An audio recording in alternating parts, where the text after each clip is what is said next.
Denote किया गया है AF से। F फॉर फीडबैक, मतलब gain of this feedback amplifier, मतलब पूरे के पूरे सिस्टम को अभी हम लोग आगे देखेंगे कि व्हाट इज फीडबैक एम्पलीफायर।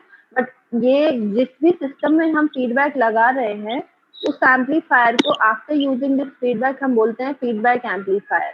बिना फीडबैक के, मतलब जब तक हमने फीडबैक नहीं लगाया है तब तक वो सिर्फ एक एम्पलीफायर है, जैसे कि ओपैम हो गया या कोई दूसरा भी एम्पलीफायर, तो वो सिर्फ एक एम्पलीफायर है। But amplifier after using feedback हम उसको बोलते हैं फीडबैक एम्पलीफायर। तो इसका जो गेन कल की क्लास में हमने डिराइव किया है A by 1 plus A beta, sorry 1 minus A beta है यहाँ पे,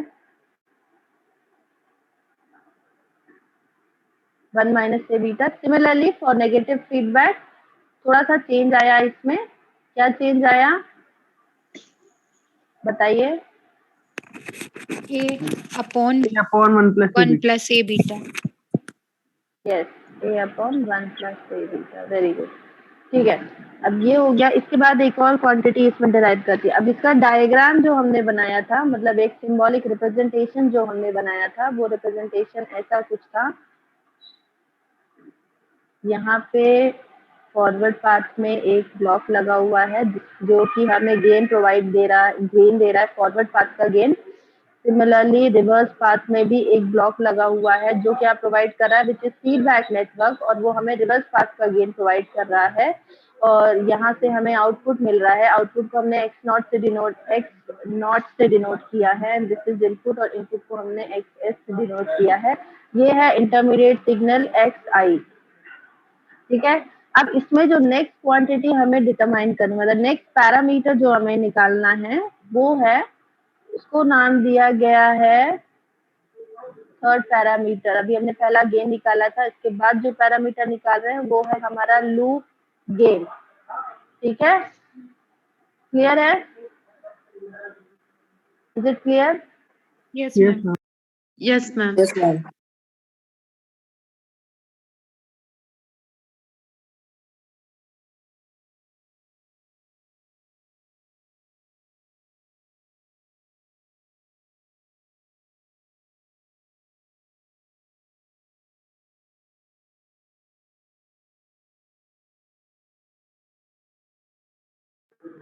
ओके, ठीक है। नेक्स्ट जो पैरामीटर है वो है लूप गेन। और ये लूप गेन को डिराइव करने के लिए आपको सबसे पहले इस डायग्राम में समझना होगा कि हमारा एक लूप बन रहा है। क्या ये सभी को विजिबल है कि इस डायग्राम में एक लूप फॉर्म हो रहा है? यस और नो? Yes, ma'am. यस इस मैम। लूप में अगर आप लोग ध्यान से देखेंगे तो दो पैरामीटर्स हैं। मतलब ये हो गया हमारा लूप मतलब एक क्लोज लूप की बात कर रहा है। This is our loop. इस लूप में दो पाथ है, एक है फॉरवर्ड पाथ और एक है रिवर्स पाथ। फॉरवर्ड पाथ का गेन है A एंड रिवर्स पाथ का गेन है बीटा।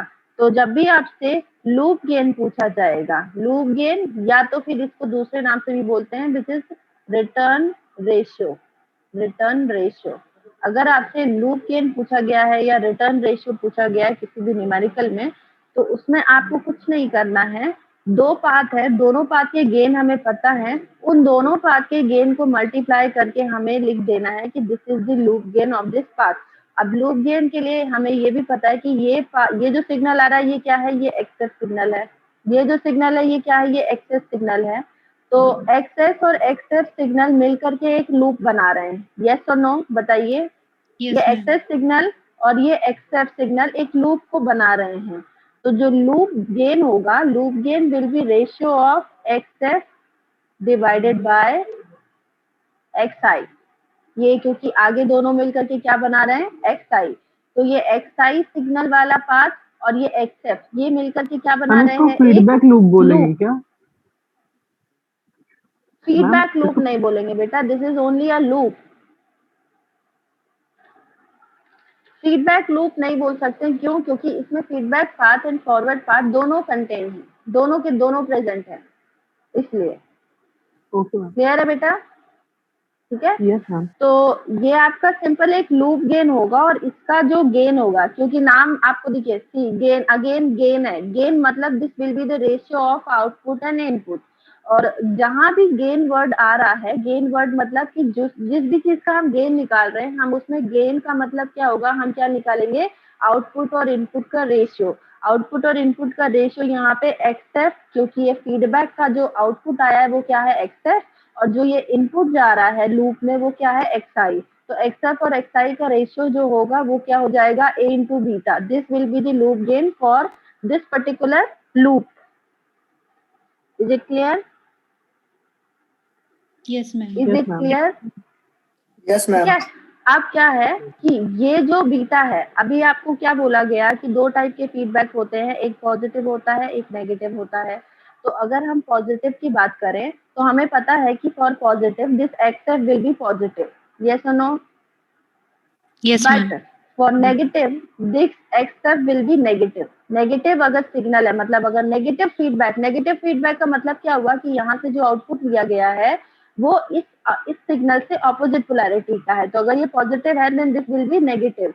तो प्लस ए बीटा जो होगा this will be for positive feedback.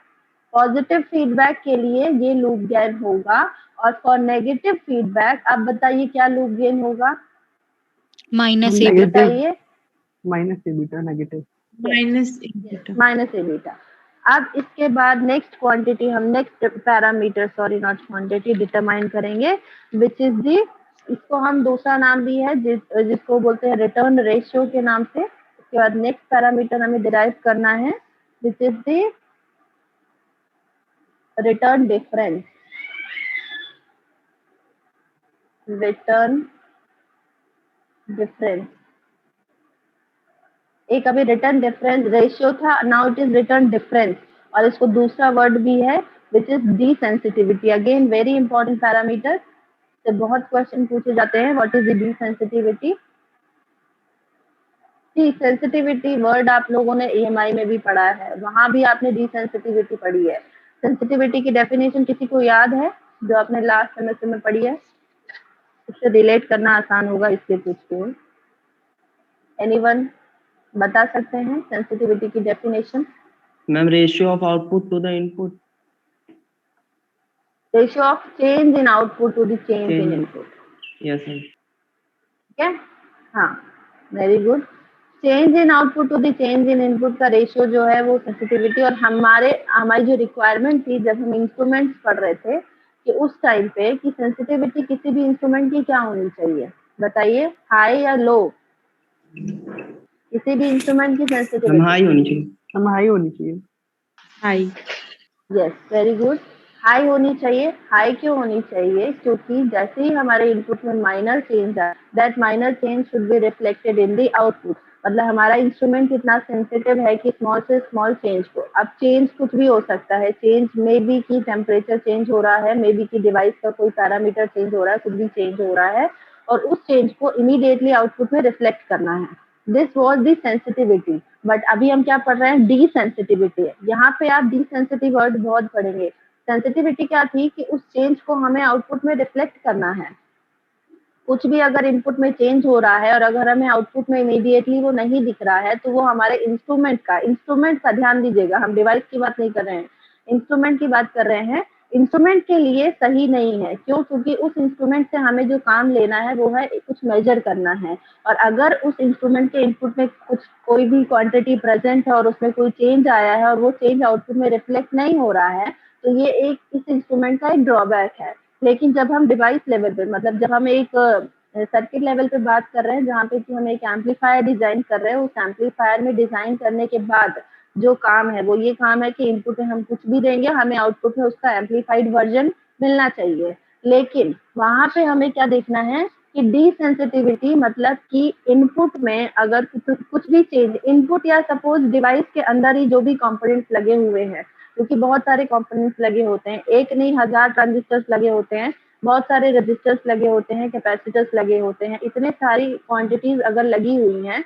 और उन क्वांटिटीज में से किसी में भी कुछ भी चेंज आता है और अगर वो चेंज आउटपुट में हमें दिख रहा है, दैट मीन्स क्या होगा कि जो ओवरऑल गेन है सिस्टम का वो अफेक्ट होगा, और अगर वो अफेक्ट हो रहा है तो हमारा वो एम्पलीफायर उस हिसाब से काम नहीं करेगा जैसा कि हमने एक्सपेक्ट किया था जब हम डिजाइन कर रहे थे। तो अब यहाँ पे हमें क्या देखना है कि जो भी हमारा सिस्टम है, जो भी हमारा सिस्टम है, अब सिस्टम से आप हायर लेवल में ना जाकर के सिस्टम को छोटे लेवल पे ये समझिएगा कि एक सर्किट है जिसमें कि बहुत सारे ट्रांजिस्टर्स लगे हुए हैं, जिससे कि हमें एम्पलीफिकेशन का काम लेना है। जैसा कि एक बेसिक सर्किट आपने पढ़ा है, कॉमन एमीटर एम्पलीफायर पढ़ा है। कॉमन एमीटर एम्पलीफायर में सिंपल एक ट्रांजिस्टर लगा होता है, रजिस्टर लगे होते हैं, +5 वोल्ट की सप्लाई होती है, नीचे ग्राउंड होता है। ये आप सभी ने लास्ट सेमेस्टर में देखा हुआ है ऐसा एक सर्किट। तो ये सिंपल एक एम्पलीफायर है, लेकिन इस एम्पलीफायर में भी 2 चीजें लगी हुई हैं, एक रजिस्टर है, एक ट्रांजिस्टर है। अगर सपोज टेम्परेचर में चेंज हुआ और उस चेंज की वजह से ट्रांजिस्टर का कोई पैरामीटर चेंज हो जाता है, उसकी वजह से हमें आउटपुट में जो मिलना चाहिए, जितना की गेन मिलना चाहिए, वो गेन नहीं मिलता है। तो ये एक इस पूरे के पूरे एम्पलीफायर का ड्रॉबैक है। तो अब क्या करना है, हमें डिजाइनिंग इस तरीके से करनी है कि ये जो चेंज हो रहा है, ये चेंज आउटपुट में रिफ्लेक्ट ना हो। मतलब कि सर्किट इस तरीके से डिजाइन हो कि इस चेंज को सर्किट नलीफाई कर ले अपने में ही। अब ये जो चेंज को हमें बैलेंस करना है, मतलब टेम्परेचर की वजह से कुछ चेंज आया और वो चेंज आउटपुट में ना जाए, सर्किट अपने आप में ही इसको बैलेंस कर ले, उसके लिए क्या कर रहे हैं, हम फीडबैक यूज कर रहे हैं। फीडबैक यूज करने की वजह से हमें एक पैरामीटर मिल रहा है डिनोमिनेटर में एक पैरामीटर मिला, जिसको कि क्या बोला, जो कि फॉर पॉजिटिव फीडबैक है 1 + 1 - a beta and for negative feedback है 1 + a बीटा। ये एक डिनोमिनेटर में हमें एक पैरामीटर मिला, जैसा कि अभी हमने प्रीवियस बोर्ड में देखा था कि हमें डिनोमिनेटर में पॉजिटिव एंड नेगेटिव के लिए ये पैरामीटर में ये फैक्टर मिल रहा था। तो इसी को हमने क्या बोल दिया, डी सेंसिटिविटी फैक्टर। इससे क्या होगा कि जो हमारा गेन पहले सिर्फ ए था, अब वो क्या हो गया है, a/1 - a बीटा हो गया है। सिमिलरली फॉर नेगेटिव फीडबैक, जो गेन पहले सिर्फ ए था, अब वो क्या हो गया है, a/1 + a बीटा हो गया है। दैट मीन्स ये जो 1 - a बीटा और 1 + a बीटा फैक्टर है, वो एक्चुअली नलीफाई करने का काम कर रहे हैं जो भी चेंजेस आ रहे हैं उस डिवाइस के अंदर। Is it clear? समझ आ रहा है या नहीं आ रहा है, Yes, ma'am. बताइए। मैम आ रहा है।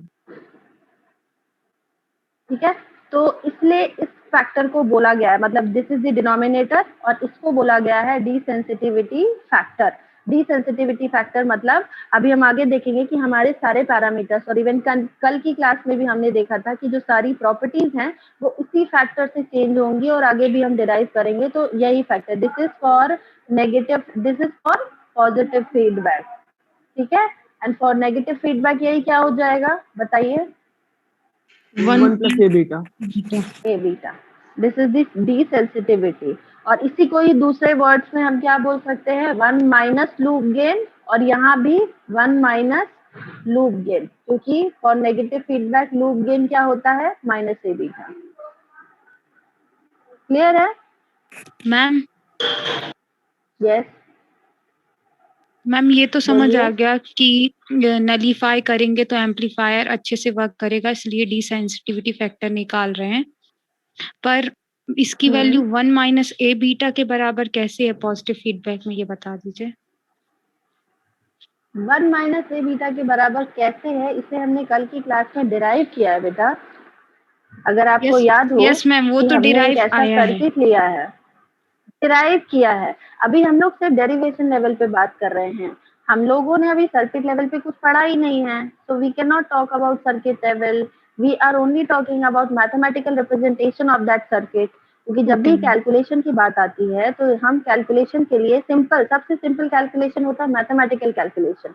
इलेक्ट्रॉनिक्स में कैलकुलेशन उतना ही ज्यादा टफ हो जाता है, और इसीलिए हम क्या करते हैं, उसका एक रिप्रेजेंटेशन बनाते हैं, मॉडल बनाते हैं। आप लोगों को अगर याद होगा पिछले सेमेस्टर में आप लोगों ने मॉडल्स पढ़े होंगे, hybrid model, H parameter model, pi model, small signal model, high frequency model पढ़े हैं या सुना है, कुछ देखा है?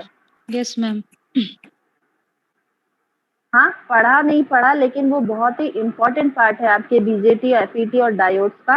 वहाँ मॉडल बना के हम क्या कर रहे हैं, एक्चुअली जो आपका सर्किट है उस सर्किट को हम मैथमेटिकल फॉर्म में ले आ रहे हैं ताकि हम उसका इजीली कैलकुलेशन कर सकें।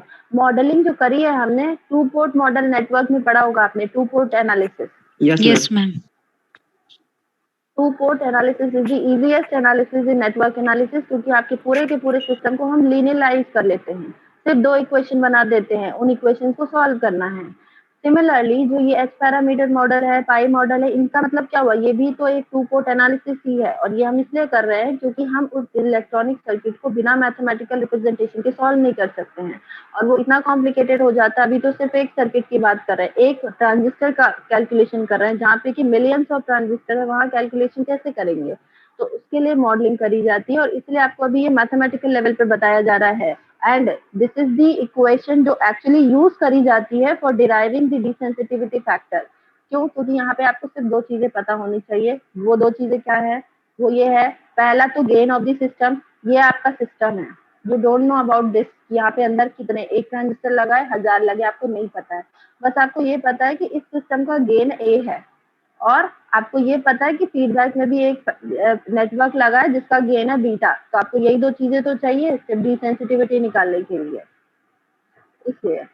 Is it clear? Yes ma'am, thank you. Next जो है, अब हम प्रॉपर्टीज पढ़ने वाले हैं एम्पलीफायर की। दो टाइप के फीडबैक पढ़े हमने, positive feedback and negative feedback. जब भी हम एम्पलीफायर डिजाइन कर रहे होते हैं फॉर डिजाइनिंग एन एम्पलीफायर, अगर एम्पलीफायर बात करी गई है, एम्पलीफायर वर्ड आया है, दैट मीन्स कौन सा फीडबैक यूज किया जाएगा? Negative feedback. ये आप लोगों को दिमाग में बिल्कुल बैठ जाना चाहिए, इसमें कोई दो डाउट नहीं है। एम्पलीफायर में हमेशा नेगेटिव फीडबैक ही यूज होता है। क्यों? क्योंकि जो स्टेबिलिटी है वो आपको नेगेटिव फीडबैक में ही मिलेगी। ठीक है, इट डज नॉट मीन कि पॉजिटिव फीडबैक कहीं यूज ही नहीं किया जाता है। पॉजिटिव फीडबैक यूज किया जाता है, पर वहां यूज किया जाता है जहां पे कि हमें रिक्वायरमेंट होती है। अगर सिस्टम को लीनियर बनाना है तो नेगेटिव फीडबैक यूज किया जाता है। Is it clear? ठीक है, तो अब जो नेक्स्ट हमें पढ़ना है, दो टाइप के फीडबैक है, negative feedback and positive feedback. तो अगर एक एम्पलीफायर है जिसपे कि नेगेटिव फीडबैक, अगर एक एम्पलीफायर नहीं, एम्पलीफायर जिसमें कि नेगेटिव फीडबैक यूज किया जाता है, उसकी क्या क्या प्रॉपर्टीज होती है, हमें ये देखना है। तो हम पहले भी देख चुके हैं, बट थोड़ा सा थ्योरेटिकल लेवल पे समझना है इसको। ठीक है, एम्पलीफायर विथ नेगेटिव फीडबैक की प्रॉपर्टीज देखनी है हमें।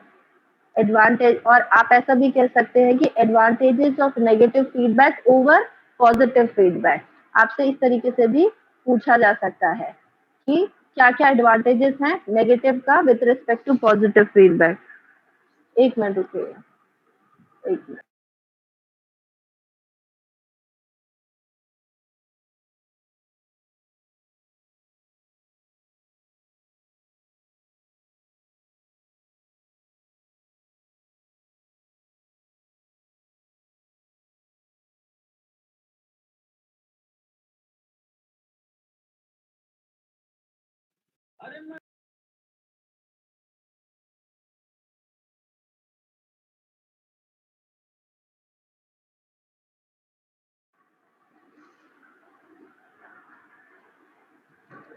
हेलो, आवाज आ रही है?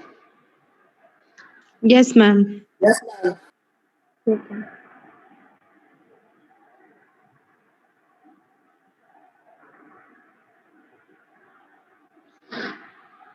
सबसे पहली जो प्रॉपर्टी है वो ये है कि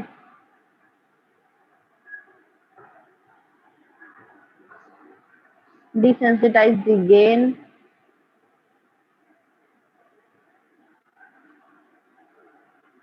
आपको इसका एलैबोरेटेड वर्जन भी बुक में मिल जाएगा आसानी से, अगर आपको और डिटेल में पढ़ना है। अभी आपको समझाया जाएगा कि इसमें और डिटेल में होता क्या है। reduce non-linear distortion,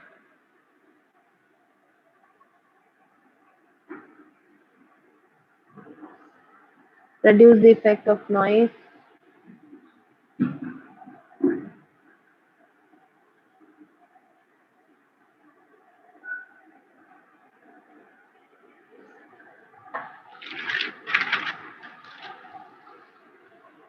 इसके अलावा है control the input and output impedances,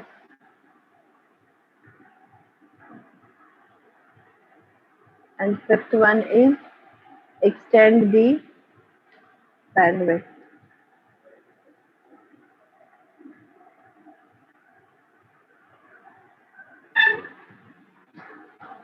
ठीक है, ये कुछ प्रॉपर्टीज है नेगेटिव फीडबैक की ओवर पॉजिटिव फीडबैक। अब desensitise the gain, desensitise the gain का मतलब क्या होता है कि पहले जो सिस्टम था सिंपल इतना सा सिस्टम था ये, और इसका गेन क्या था ए, बट आफ्टर यूजिंग फीडबैक, जब हमने फीडबैक यूज कर लिया and specially the negative feedback, अब क्या हो गया गेन, अब गेन क्या हो गया, अब गेन हो गया ए बाय 1 प्लस ए बीटा, ये गेन हो गया। और इस गेन से क्या हमें एडवांटेज मिला कि पहले गेन हमारा इंक्रीज होता जा रहा था तो होता जा रहा था, but after using this feedback अब क्या हो गया, गेन हमारा रिड्यूस हो गया, गेन कम हो गया। गेन कम होने का मतलब ये हुआ कि अब अगर इसके अंदर के पैरामीटर, इसके अंदर जो भी क्वांटिटीज, जो भी हमने डिवाइसेस लगाई हैं, उनमें अगर कोई चेंज आता है तो वो चेंज का इफेक्ट जो है इस पूरे के पूरे सिस्टम में नहीं पड़ेगा। इसका मतलब ये हुआ डिसेंसिटाइज द गेन, मतलब कि गेन हाँ रिड्यूस हुआ है, बट रिड्यूस होने के बावजूद एडवांटेज ये मिला है कि if suppose there is any change in the quantities और parameters which are inside this particular amplifier, वो चेंज अब आउटपुट में रिफ्लेक्ट नहीं होगा। क्यों? क्योंकि फीडबैक की वजह से कहीं ना कहीं ये पूरा का पूरा सिस्टम इंडिपेंडेंट हो जाता है ये जो एम्पलीफायर है उसके पैरामीटर से। यहाँ पे कहीं भी इनपुट और आउटपुट की कोई भी क्वांटिटी प्रेजेंट नहीं है, मतलब नहीं भी आपको कोई रजिस्टर दिखेगा, ना ही कोई इनपुट आउटपुट का रजिस्टर, मतलब आरएस या आरएल जैसी कोई भी क्वांटिटी नहीं दिखेगी।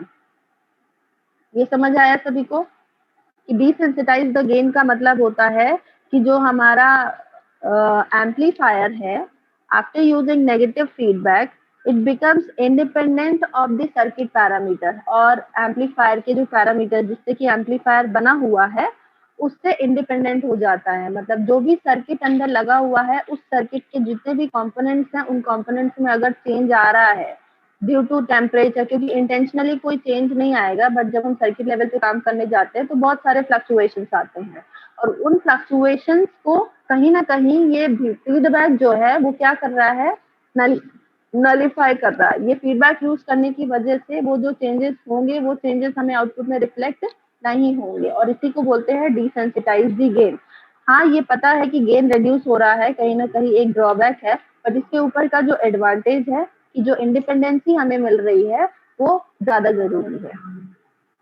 Is it clear? Yes ma'am. Yes ma'am.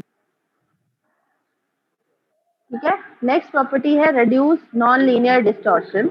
Non linear distortion को रिड्यूस करने का मतलब है, पहली बात तो ये समझिए नॉइस और डिस्टॉर्शन में एक डिफरेंस होता है।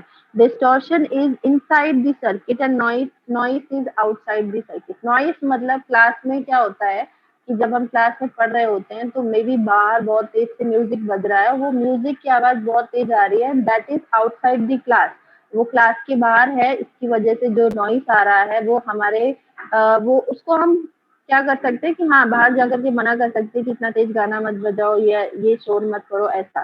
That is outside the class, और वो एक्सटर्नल टू दी सिस्टम है, और एक्सटर्नल टू दी सिस्टम जो होता है प्रेजेंट होता है डिस्टर्बेंसेस, उसको हम नॉइस बोलते हैं। बट अगर बच्चे जो अंदर बैठे हैं वही बहुत चिल्ला रहे हैं, बातें कर रहे हैं, that will be the distortion.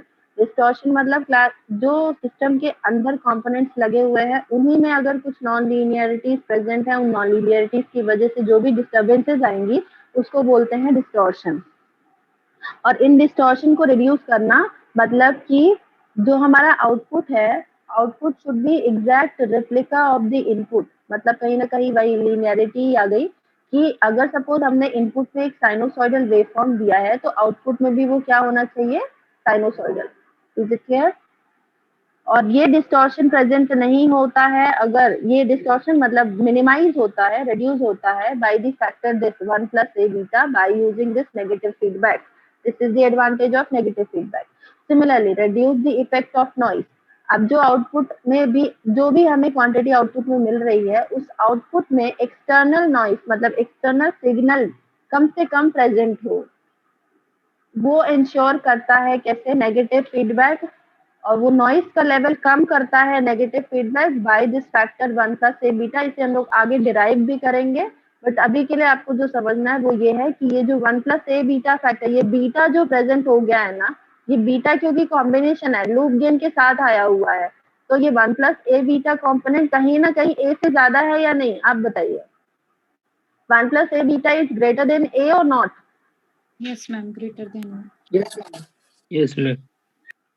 तो उससे क्या होता है कि वो सारी की सारी क्वांटिटीज हमारी ये जो डिनोमिनेटर से रिड्यूस हो जाती हैं, मतलब कि नॉइस जो प्रेजेंट होने वाली थी पहले बिफोर द फीडबैक, अब वही नॉइस क्या हो गई, अब बहुत ही ज्यादा कम हो गई, जिससे कि हमें एडवांटेज मिल गया। Next is control the input and output impedances. Control the input and output impedances को आप ऐसे समझ सकते हैं कि जब हम सिस्टम लेवल पे वर्क करते हैं, मतलब सिस्टम की बात करें तो सिस्टम में बहुत सारे सर्किट्स लगे होते हैं, ठीक है, एक सर्किट नहीं लगा होता है। मतलब एक पर्टिकुलर सर्किट हो गया जो कि एम्पलीफायर का काम कर रहा है, दूसरा फिल्टर का काम कर रहा है, एक बफर की तरह काम कर रहा है, ऐसे बहुत सारी स्टेजेस हैं। अब जब बहुत सारी स्टेजेस को हमें कनेक्ट करना होता है तो क्या करना है, आपने क्या देखा कि ये इनपुट तो दे दिया, पर इसका जो आउटपुट है वो उसमें कहाँ जा रहा है, एज अ इनपुट जा रहा है, देन अगेन इसका आउटपुट कहाँ जा रहा है, एज अ इनपुट जा रहा है। तो जब आपको नेटवर्क एनालिसिस में आपने एक कॉन्सेप्ट पढ़ा होगा, इम्पीडेंस मैचिंग पढ़ी है? नेटवर्क एनालिसिस में आप लोगों ने एक थ्योरम पढ़ी है, मैक्सिमम पावर ट्रांसफर थ्योरम पढ़ी है? Yes ma'am. Yes ma'am. Anyone? Maximum power transfer कब होती है बताइए? मैम जब internal impedance is equal to the Thevenin load resistance, means Thevenin Okay, resistance is equal very to good. Load resistance. Very good. जब RTH equal होता है RL, उस time पे जो पावर ट्रांसफर होती है ना, वो सिर्फ 50% होती है बेटा, एंड दैट इज मैक्सिमम। ये आपने पढ़ा है, 50% ट्रांसफर होती है। क्यों? क्योंकि वो डिवाइड हो जाता है, ठीक है, और ये मैक्सिमम होती है। बट वहीं अगर हम क्या करें, जो इंटरनल रेजिस्टेंस है, मतलब जो थेवेनिन रेजिस्टेंस जिसको आप बोल रहे हो, या तो फिर जिसको हम RS बोलते हैं, इसको 0 कर देंगे, तब उस केस में और भी ज्यादा, मतलब 50 से भी ज्यादा पावर ट्रांसफर होगी,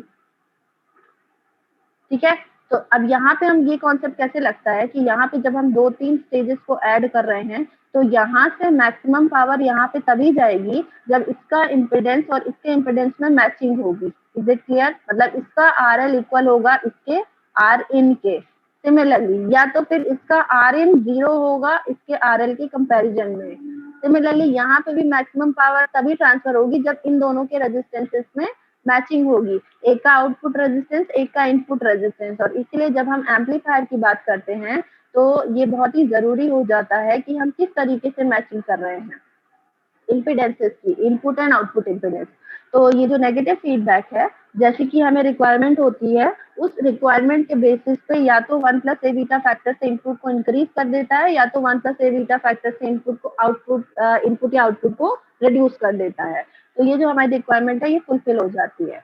सिमिलरली बैंडविड्थ रिक्वायरमेंट हमें बहुत ज्यादा होती है, कम बैंडविड्थ में ज्यादा वर्क नहीं किया जा सकता है, डे बाय डे बैंडविड्थ का कंजम्पशन बढ़ता जा रहा है। तो ये जो बैंडविड्थ होती है वो इंक्रीज होती है in case of negative feedback by the factor this 1 plus A beta factor. Is it clear?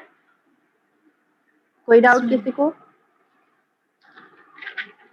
ठीक है, तो ये कुछ प्रॉपर्टीज थी, डिजायरेबल प्रॉपर्टीज, जो कि नेगेटिव फीडबैक में प्रेजेंट होती हैं as compare to positive feedback. बस एक ड्रॉबैक है, विच इज गेन जो है वो हमारा रिड्यूस होता है। बट इस ड्रॉबैक को भी हम मैनेज कर सकते हैं विद अदर प्रॉपर्टीज, क्योंकि हमें एक स्टेबल सिस्टम चाहिए। स्टेबल सिस्टम मतलब जिसमें कि डिस्टॉर्शन कम प्रेजेंट हो, नॉन लीनियरिटीज कम प्रेजेंट हो, ये सारी चीजें, ठीक है।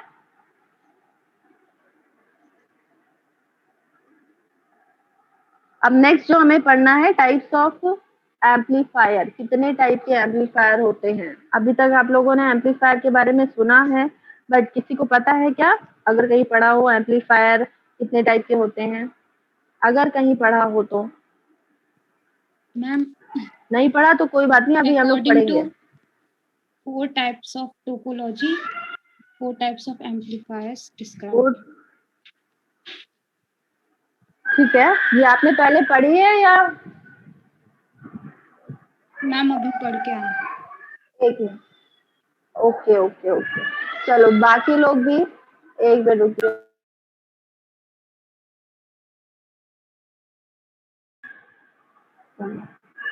हाँ, तो सही बोल रहे हैं आप कि जो एम्पलीफायर्स होते हैं बेसिकली 4 टाइप के एम्पलीफायर डिजाइन करने जाएंगे तो बहुत सारे एम्पलीफायर है, अलग अलग एप्लीकेशन के एम्पलीफायर हैं, बट जो सबसे बेसिक एम्पलीफायर है वो 4 टाइप के एम्पलीफायर हैं।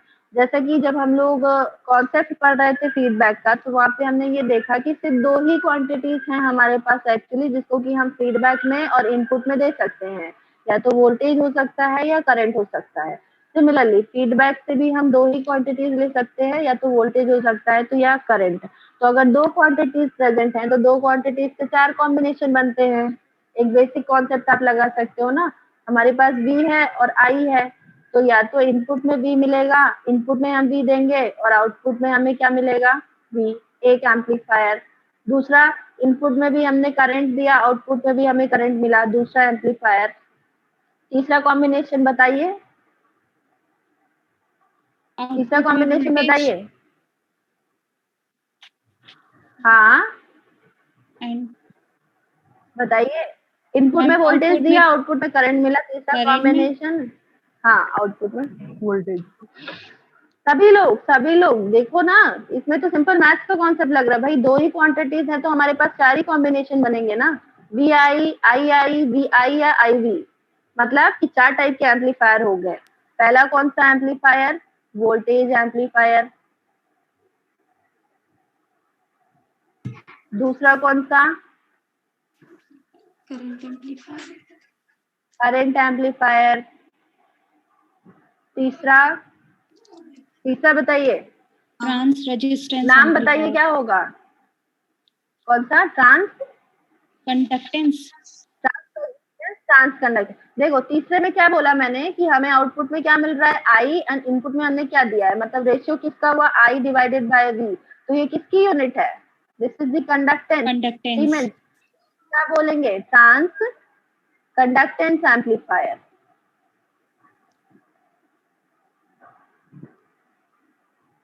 और फोर्थ V बाय I, जिसकी यूनिट है ओम, मतलब वो हो जाएगा trans resistance amplifier. Is it clear? ये 4 टाइप के बेसिक एम्पलीफायर्स हैं। अब नेक्स्ट क्लास में हम लोग इसको डिटेल में पढ़ेंगे कि इन चारों एम्पलीफायर्स में एक्चुअली हमारे पास कुछ डायमेंशंस हैं, मतलब इसका गेन क्या होना चाहिए, इसका इनपुट रेजिस्टेंस क्या होना चाहिए, आउटपुट रेजिस्टेंस क्या होना चाहिए, और उसके अलावा अभी जो हमने देखा non linearity, distortion, noise, bandwidth, ये सारे। बट जो इम्पोर्टेंट पैरामीटर्स है वो ये 3 है और 1-2 और भी है, बट अभी के लिए बेसिक के लिए हम ये 3 पैरामीटर्स को देखने वाले हैं फॉर ऑल दीज 4 एम्पलीफायर्स जो अभी आपने देखे हैं। मतलब इन सभी जो कितने भी एम्पलीफायर्स आप डिजाइन कर लो, but the basic amplifier will always be a voltage, current, transconductance और ट्रांस रेजिस्टेंस।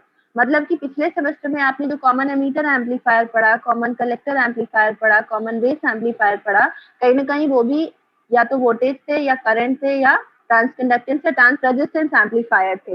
वो तो बेसिक एम्पलीफायर आपने पढ़ लिया, बट उसको जब एक सिस्टम के लेवल पे फॉर्म करेंगे तो ये या तो वो आपका वोल्टेज एम्पलीफायर होगा या करंट एम्पलीफायर होगा या ट्रांसकंडक्टेंस या ट्रांस रेजिस्टेंस। तो अब जो नेक्स्ट क्लास में हम लोग देखने वाले हैं, दीज आर दी डायमेंशंस, जिसमें कि हम लोग देखेंगे कि एक आइडियल अगर वोल्टेज एम्पलीफायर है, जैसे कि हमने आइडियल वोल्टेज सोर्स की बात करी, वैसे ही अगर एक आइडियल वोल्टेज एम्पलीफायर है तो उसके कौन कौन से पैरामीटर्स प्रेजेंट होंगे। ठीक है, तो इसको हम लोग नेक्स्ट क्लास में देखेंगे। अभी